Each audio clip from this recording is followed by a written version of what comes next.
So Alonzo, you know who Alonzo, the All-Star advisor? He's my financial advisor. 500,000 in the bank with him. Go talk to him. Y'all respect him, right? Salute, folks. It's your boy, the insurance junkie, your fiduciary fella, the all-star advisor, Alonzo Hall, and I've returned today to wipe and tap on your head with another ADH wealth solution. Today, I'm going to be talking about something outside of insurance. As some of you may or may not know, I was a licensed realtor in the state of New York, and I was with one of the largest international real estate companies in the world called Wealth Banker. So here, I want to show you guys what I was talking about 98% of people who end up buying a house only work with the seller's agent.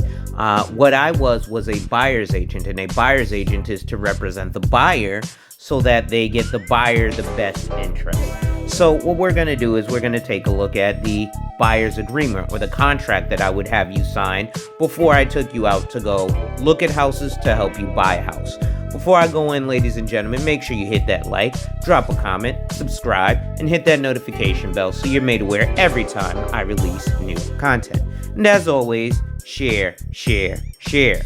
Lastly, to contribute to channel growth or to schedule a one-on-one appointment with a licensed financial professional, the links are in the description of this video. So, let's take a look here. Exclusive buyer-broker agreement. This agreement, made by and between Caldwell Banker Reliable, with offices at 7428 Fifth Avenue in Brooklyn, New York, herein referred to as the broker, and the persons who are named below and signed this agreement, hereinafter referred to as the buyer. So, condition 1.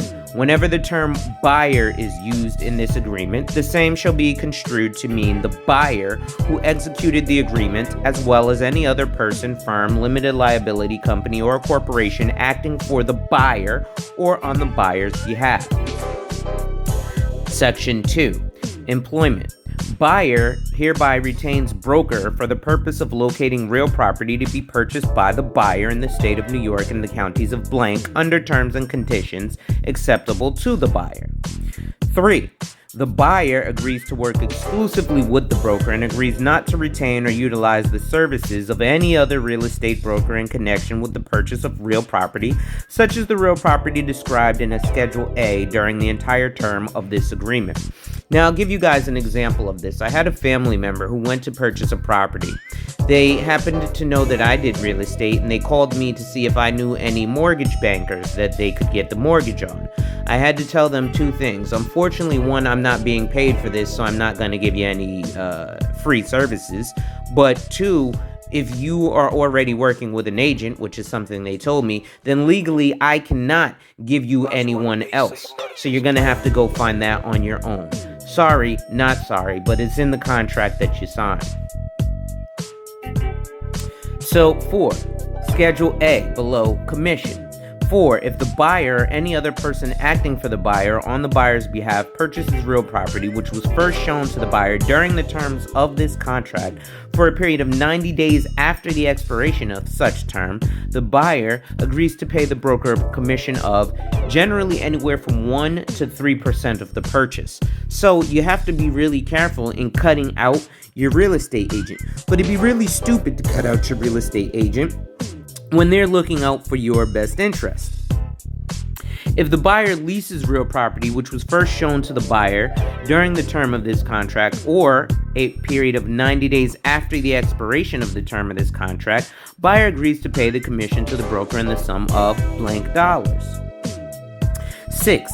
If the buyer leases any such property with an option to purchase the same, then, in addition to the commission set forth in paragraph 5 above, the buyer agrees to pay an additional commission at the time that the buyer exercises such option, or any successor in interest to the buyer or assignee of the buyer exercises such option in the sum of blank dollars. Now let's look at broker's duties. 7. In consideration of buyer's agreement set forth above, broker agrees to use reasonable efforts to find the required property and to procure an accepted offer to purchase or lease the required property, and agrees that it will not accept a commission from the owner or owner's agent of said property unless such commission is applied to the commission owed by the buyer to the broker, meaning that those above commissions are only if you try to be a cheapskate and cut your agent out, because 9 times out of 10, unless you're buying a foreclosed property or a bank-owned property, the seller pays the commission. 8. Buyer understands and acknowledges that the broker may represent other purchasers, including but not limited to purchasers desiring to purchase the same property the buyer is attempting to purchase. In the event of a conflict created by 2 of the broker's clients bidding on the same property, the buyer agrees that the broker's sole obligation is to the buyers to submit any offer made by the buyer to the seller on a timely basis and continue to advise the buyer with respect to the fair market value of the property. The broker shall not be responsible to disclose to the buyer the other purchaser's competing bid and shall not disclose the other purchaser the buyer's bid. 9. Buyer and broker agree that the commission set forth in paragraphs 4 and or 6 may be added to the purchase price and paid on behalf of the buyer by the seller, should the seller so agree. However, the buyer shall remain ultimately responsible for the payment of the same. Again, 9 times out of 10, the seller is going to pay the commission. There are certain situations where a seller won't pay the commission, and that's when the buyer does pay the commission. 10. Broker will not counsel client on legal matters, home inspections, public health, surveying, tax, financial, or other technical matters which are outside the scope of the broker's expertise. Broker has recommended to the client that the client seek advice and counsel of qualified experts in connection with the physical condition of the property, its state of repair, water, termite, radon, lead, and similar tests as to legal matters with respect to the property. Client hereby acknowledges that it's client's sole responsibility for obtaining such services and retaining any experts which the client chooses to retain. So if you want homeowners insurance, don't ask your real estate agent about it. They don't know nothing about it. You want tax advice? Don't ask your real estate agent, hey, can I save taxes? They know about real estate.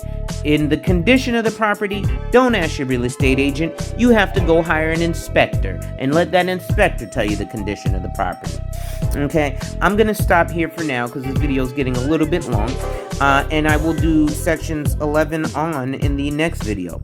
With that being said, ladies and gentlemen, wipe ass, work in progress every day and see success. And remember, when people challenge you, they don't challenge you to challenge you, but they challenge you to challenge you. Accept the challenge. Salute.